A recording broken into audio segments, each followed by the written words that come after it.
Bless you, YouTube viewers. This is Sister Tina again for you this evening. This evening, I'm going to talk about the second judgment.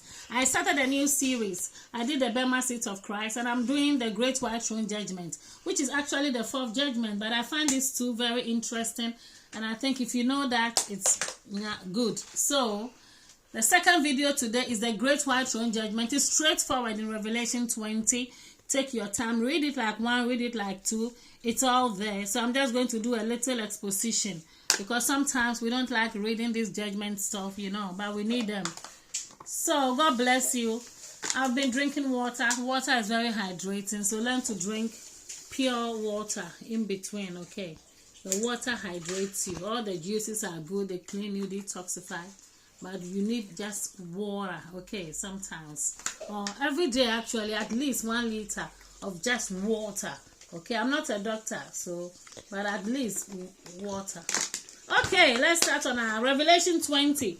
I was trying not to read the whole 20 and make the video shorter, but I will quickly read Revelation 20. All the answers are there. The Great White Throne Judgment. That is the judgment of when everything is finalized and people will be put in the lake of fire. Nobody is in the lake of fire at the minute. But after the 1,000-year rule of Christ, which will be another topic. So, let's start quickly. Revelation 20.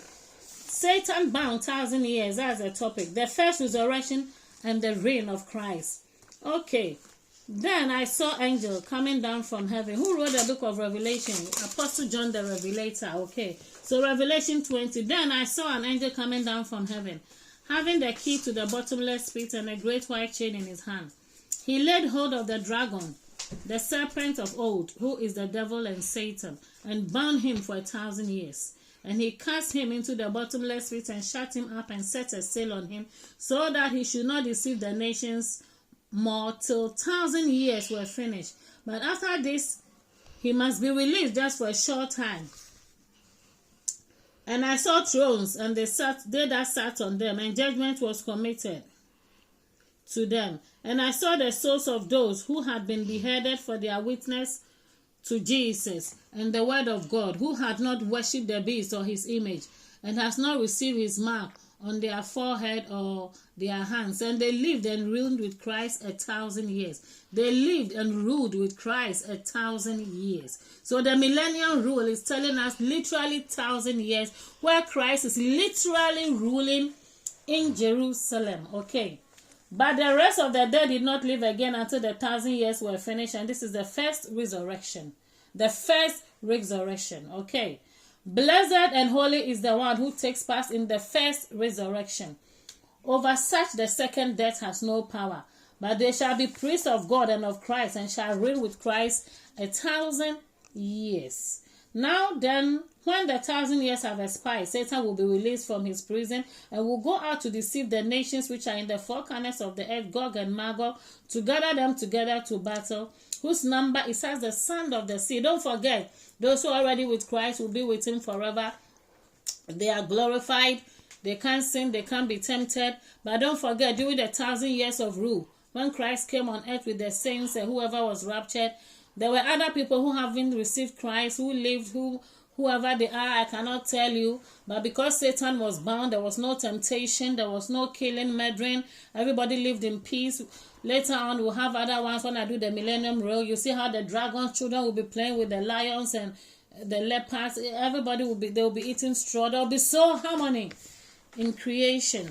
That will be the tribulation period. Sometimes we miss it and think it's a new heaven and new earth. But we start that glorious rule with Christ in the 1,000-year millennium rule. And then after everything is finalized and the Great White Throne Judgment and Satan and everybody that needs to be in the lake of fire is in, then Christ ushers the new heaven and the new earth. Please, I'm not an expert of that, so I can't go into much details. Make your own research. So that is why I just paused there, because people will ask, who were the people who Satan went to tempt? The nations. Those people had to have the authority to be able to choose, because when Christ was ruling, everything was justice, so they lived under a total peace.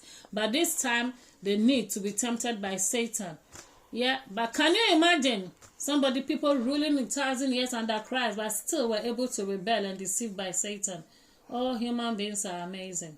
Anyway, let's leave it there. Okay, so that was a little explanation, because eschatology is a very difficult topic, and if you are not used to it, it can be confusing, but it will fall in place as progressive studying and also, reading and hearing from others. God bless you for that. So which verse did I remain? Okay, when the 1,000 years have expired, Satan will be released from prison. Verse 7, 8, he will go out to deceive the nations which are in the four corners of the earth, Gog and Magog, gather them to battle. They are the son of the sea. Verse 9, they went up unto the breath and earth and surrounded the camp of the saints and the beloved city, and fire came down from heaven and devoured them. You see, God won't waste time at all. They will be devoured. So verse 10, the devil who deceived them was cast into the lake of fire and brimstone, where the beast and the false prophet already are. The beast and the false prophet might have been in there after the great tribulation, okay? And they will be tormented day and night forever and ever. 11, then I saw great white throne judgment, and him who sat on it, from whose face the earth and heaven fled away, and there was found no place for them. So heaven and earth had fled away. So the great white judgment, where will God be judging these people? Don't ask me, I don't know. I think you ask the scholars, or maybe we might not even know. There are some secrets we don't know. And I saw the dead, small and great, verse 12, standing before God, and books were opened, and another book was opened, which is the book of life. And the dead were judged according to their works, by the things which were written in the book. So don't remember, there were books and there was a book of life. So other books was open to judge people according to their works, but those whose name were not found written in the book of life just had to just land in the lake of fire. 13, the sea gave up the dead. So those of us who do cremation, don't think you are cremated, your body goes into the water. God has the soul, you see. The body will get to ashes, but the soul can never be burnt to ashes. So the sea will give up its dead, wherein it says, the death and Hades will also deliver up their death. So death and Hades, every graveyard, whether in the air, the land, the water, will deliver. Oh, Jesus is Lord. He's king over all the earth. All secret things belong unto him. From everlasting to everlasting, he is God. So verse 13, the sea gave up the dead who were in it, and death and Hades delivered the dead who were in them, and they were judged, each one according to his works. So even death and hell will be judged according to its works. 14, then death and Hades were cast into the lake of fire. This is the second death. And anyone not found written in the book of life was also cast into the lake of fire. My darling, these things are very serious for thought. It might sound scary, but it isn't. When we have the knowledge, ignorance will be broken. So don't be afraid. Read the book of Revelation 20. As I tell you, read it, read it, read it, read it, read it. Okay, so this is my little teachings for you. And God bless you. I'll give you some other verses. Acts chapter 10, verse 42. John 5, verse 22 to 29.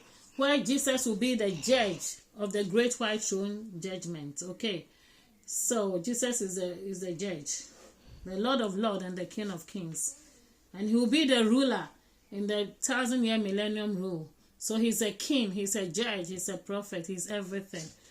Oh, the rulership, the justice, righteousness will be the scepter. His dominion is everlasting. So this is where Daniel prophecies and also completely gets fulfilled. But I'm going to do a new teaching because a 1,000-year millennium rule is a teaching on its own. Will come with scriptures, and then maybe the new heaven and the new earth also. But we'll do it systematically. So God bless you for listening, and I'll put verses underneath also on the YouTube channel.